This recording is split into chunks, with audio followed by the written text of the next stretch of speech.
গানের ভিতরে মুই আইয়া পড়ছি সিলেট চা বাগানের ভিতরে মানুষ যারা থাকে হেগো বাড়িঘর কেমন মুই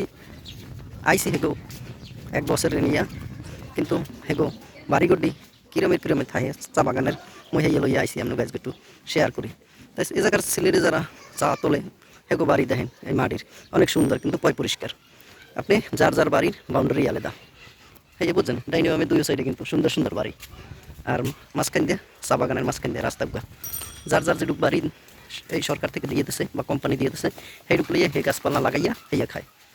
এর লোকে গ্যাদারিং নাই ঝামেলা নাই কোনো জোর ঝামেলা কিছুই নাই আর রাস্তাগুলো দেখছেন মাটির রাস্তাগুলো একটু লাল লাল অনেক সুন্দরী এই যে দেখেন চাইরুদিকে কিন্তু মাটির গর্ব আর বইও আমরা গাড়াই গাড়াই দেখাইতেছি এই যে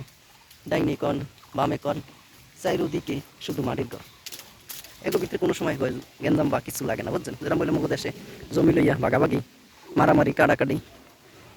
এ পাইবে এর দূর জমি ও পাইবে দূর জমি লইয়া যে ভাগাভাগি নেই যার যেটুকু বাউন্ডারি এর একটা ঘর দিয়ে দিছে এর ঘরের আশেপাশে হেই খাইবে অন্য কেউ এই ঝামেলা করবে না এর জন্য এরা শান্তশিষ্ট ভালো আছে দেখছেন কত সুন্দর বাড়িঘর যারা চা বাগানে চায়ের পাতা তোলে এই মানুষগুলো বাড়িঘর বুঝছেন।